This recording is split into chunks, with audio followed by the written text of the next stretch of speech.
support folks who have to try to maintain this all the time. They're maintaining one rack versus four racks, so the same amount of servers.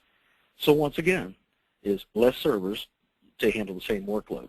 So instead of having a 1-to-1 ratio of servers to applications, it's more like 5, 10, or 20-to-1 right now of those same types. You can have 20 virtualized servers to one server.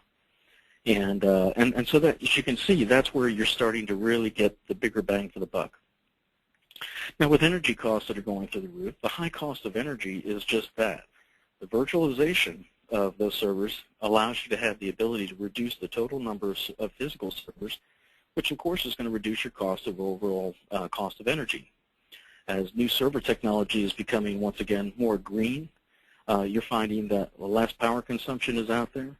The implementation of virtual servers becomes even more attractive as you sunset older systems.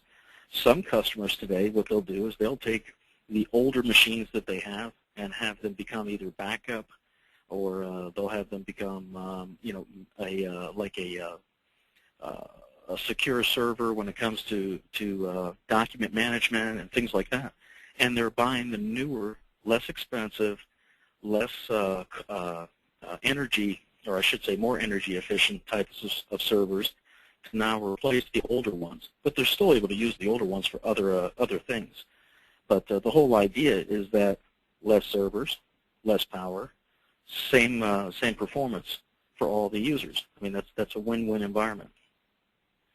And then if you look at number 4, which is a higher cost of administration cost, well, it's once again, computers don't operate on their own, and you're able to rein in operational cost because you're now virtualizing the number of systems to reduce overall system administration costs, because you're reducing the number of machines that need to be physically touched or taken care of.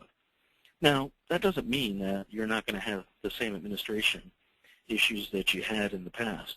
Although many of the same tasks are associated with those system administrations, they continue even in a virtualized environment, but a lot of them disappear as physical servers are migrated to virtual instances.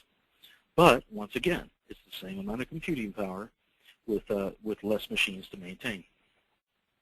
So overall, virtualization can reduce system administration requirements from between 30 to 50% per virtualized server, making virtualization really a very good option to address the increasing cost of operational personnel. We're not asking you to go out and start virtualizing your environment and laying people off. That's not the whole idea here. The whole idea here is to be able to utilize those people to do more than they could before. So instead of keeping up, they're in a proactive mode because they have less servers that they're able to maintain. So now you're really able to run multiple applications and services on the same computer at the same time. And when this begins to happen, you're now going to take full advantage of the processing power of the computer or service for the first time.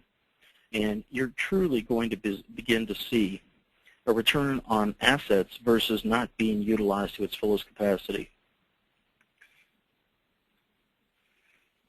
So really, what does all of this mean right now?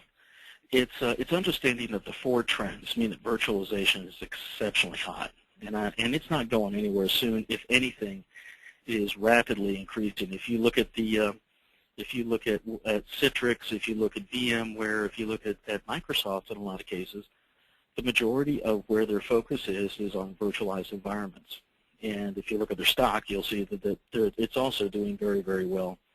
And there's a reason for that. It is delivering. Virtualization is delivering for the end user.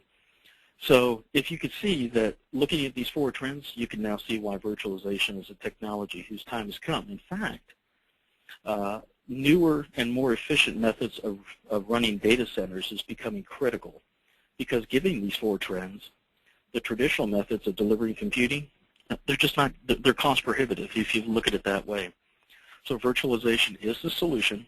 It's the solution to the problem caused by the 4 trends that I've outlined today.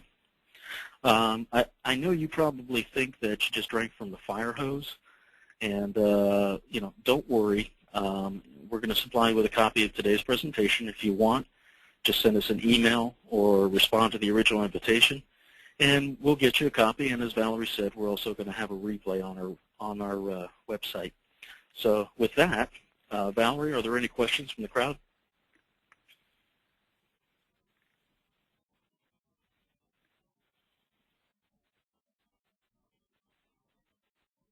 I'm sorry. Yes, Ken, we've got a few questions here.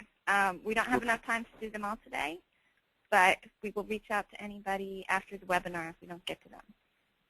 Great, thank you. Great. Well, first we have a question from Jason. He wants to know, what impact will virtualization have on user experience? You know, that's a great question, Jason. And I think that what you're going to find is that a lot of people think that since this is a new type of technology that you're going to have to go out and reteach and relearn and do all this. That's not the case. So one of the things that we really haven't talked about is desktop virtualization, and that's becoming probably one of the hottest markets out there right now.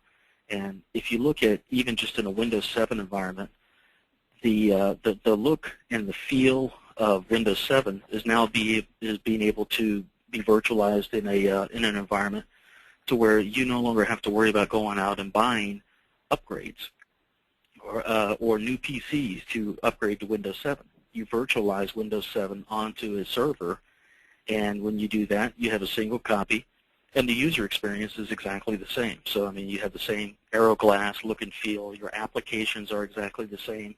And in a lot of cases, you'll find that your applications are faster than they were before because now you're spreading the processing request across multiple processors instead of normally on a single processor itself. Thank you, Ken. We've got another one here from Jonathan. You mentioned help with OS patching. Can you elaborate a little bit on that? Well, think about this, Jonathan. Prior to doing OS patching, once again, I think I said something along the lines of instead of having to go to each individual server, you go to one server and you patch that OS. And well, let's take Windows for instance. All right, this is a good once again going back to a virtual desktop environment. If you want to send an update out today, normally like on every Tuesday, Microsoft has their update Tuesdays, and some patches work well, some don't. And so what happens is instead of applying the patch to every single desktop in a virtual environment, you're applying the patch to the one copy of Windows 7 that's out there, or one copy of the operating system, or one copy of the application, and all users are now automatically updated and upgraded to that latest and greatest patch. Now, if that patch starts creating problems, once again, you roll back that one patch versus having to go to every single desktop or every single application that may be running on those desktops and having to touch them. So this is just an easy way of doing one to many versus having to do many to one. Great, thanks, Ken. And we've got time for just one more real quick. Susan wants to know, what is cloud computing and how does that relate to virtualization? Okay, Susan. Well, I'll try to answer this as quickly as I possibly can based upon time, because that is a big question, but it's a very good question. And everybody's probably heard about cloud computing and the impact that it's making in today's environment. If you look at cloud computing, and if you use Google, for instance, or pretty much any website that's out there, that's kind of like cloud computing. You're able to access a particular application. You don't know where the servers are. You don't care. You just want to be able to have access to that application. It's software as a service, if you will. And so cloud computing is taking virtualization to the next step, because you're now able to virtualize all of these servers and have more bang for the buck within the cloud. So it's almost like grid technologies, to where you're now failing over, or you're utilizing processing power of multiple servers across the grid or across the cloud, if you will. So cloud computing, in a nutshell, is really what you're going to hear a lot about in the next coming years, because that's where it's all starting to go. And virtualization is going to drive that. But it's really software as a service. Okay, thank you, Ken. It looks like we are about out of time. So I'd like to thank